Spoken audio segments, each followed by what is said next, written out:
यार अभी तो हमारे 19 नवंबर के जख्म भी नहीं भरे थे और अब ये 7 अगस्त और आ गया। नमस्कार, मैं हूँ आनंद। आप देखना शुरू कर चुके हैं क्रिकेट के हालचाल। 7 अगस्त इतना मनोज दिन रहा कि धोनी खुद बोलेंगे कि भाई आई एम नॉट थाला फॉर अ रीजन। क्रिकेट में सीरीज हार गए, ओलंपिक का जीता जीता मेडल हाथ से निकल गया। पहले तो मुझे लगता था कि भारत की दुनिया में सबसे घटिया नियम डकवर्ड लुइस है, लेकिन कल जब विनेश फोगट को ओलंपिक में डिस्क्वालीफाई किया गया और कहा गया कि मेडल मिलेगा ही नहीं, और तब मुझे समझ में आया कि भारत क्या, दुनिया में और च से भी भूतिया नियम चल रहे हैं। चलो ये ठीक है कि विनेश फोगट का वजन 100 ग्राम से ज्यादा निकल गया, लेकिन जो पहले मैच लड़ रहे थे वो तो नियम के दायरे में सही लड़ रहे थे ना। तो जो दिक्कत हुई फाइनल में हुई, तो फाइनल में रनर अप तो घोषित करो, सिल्वर मेडल तो दे दो। लेकिन ओलंपिक वाले तो पता नहीं कौन सा पदार्थ खाकर दुनिया से दूर रहते हैं। इस टाइम ऐसे लग रहा है कि वही पदार्थ हमें भी दे दो, क्योंकि यार सुबह ओलंपिक वाला झटका झेलने के बाद शाम को श्रीलंका से सीरीज हारने का झटका झेलना पड़ गया। श्रीलंका वालों ने श्रीराज के हाथों हुई सारी बेइज्जती का बदला ले लिया। 1997 के बाद पहली बार भारत से वनडे सीरीज जीत ली है। 1997 का मतलब मैं आपको बता दूं 27 साल पहले। इतने टाइम में भारत ने 3 प्रधानमंत्री देख लिए। इतने सालों में जो कबूतर से चिट्ठी भेजते थे उनके पास भी 5G आ गया, बुर्ज खलीफा पूरा बनकर तैयार हो गया, और इतने साल बाद हम श्रीलंका से हारे, वो भी रोहित कोहली के होते और गंभीर के कोच बनने के बाद। बेकार है भैया, मैं तो टूट गया।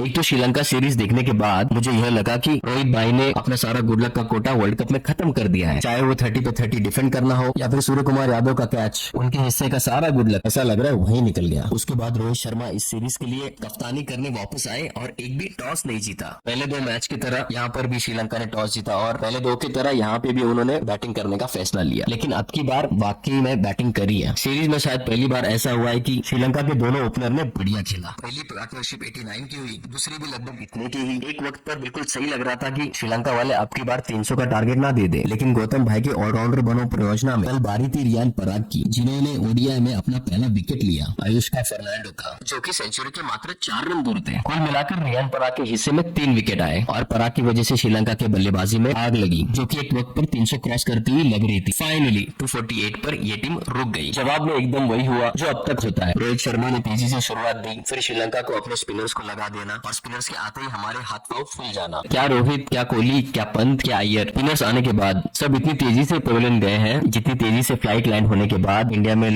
में लोग खड़े होकर अपना बैग निकालने में लगे रहते हैं और एयरहोस्टेस बोलती है कि अभी बैठो, पर कोई सुनता ही नहीं। इसी तरीके से इंडिया में भी किसी ने फैंस की चीख पुकार नहीं सुनी। आपकी बार तो हम 138 पर पैकअप हो गए। जी हाँ, श्रीलंका ने तीसरा मैच 110 रन से जीता और दिखा दिया कि वाकई हम सब गलत थे और इस टूर्नामेंट की बेहतर टीम वही थी। श्रीलंका की जीत का मतलब यही कि साल 2024 में टीम इंडिया एक भी वनडे मैच नहीं जीतेगी, क्योंकि इस साल हमें सिर्फ 3 ही ओडीआई खेलने थे, जो हम खेल चुके हैं श्रीलंका के खिलाफ। 2 हम हार गए, इसका मतलब है कि इस साल एक भी ओडीआई मैच नहीं जीतेंगे। 2024 तीसरा ऐसा साल है जहां पर हम एक भी वनडे इंटरनेशनल मैच नहीं जीत रहे हैं। इसके अलावा 2 कौन से है? अगर आप बता सकते हो तो जरूर बताना। अगर सही से बता दिए गुरु मान जाएंगे क्रिकेट के असली ज्ञाता आप ही हो, वरना ज्ञान पेलने के तो बहुत ही है भैया। ज्ञान पेलने से याद आया, तो क्या लगता है इंडिया की हार की वजह इस सीरीज में क्या रही होगी? मेरे हिसाब से तो स्पिन को न खेल पाना। अगर ऐसा है तो आने वाले टाइम में चैंपियंस ट्रॉफी भी पाकिस्तान या एशिया में कहीं पे तो होगी और सब जगह स्पिन फ्रेंडली विकेट रहते ही रहते हैं, फिर तो गंभीर परिणाम आने वाला है। गौतम भाई क्या किया जाए? आप भी कमेंट करके बताना क्या करना चाहिए और चैनल भी सब्सक्राइब करके जाना। Thank you for watching. कल मिलते हैं और एक कड़क वीडियो के साथ यहीं पर। जय हिंद।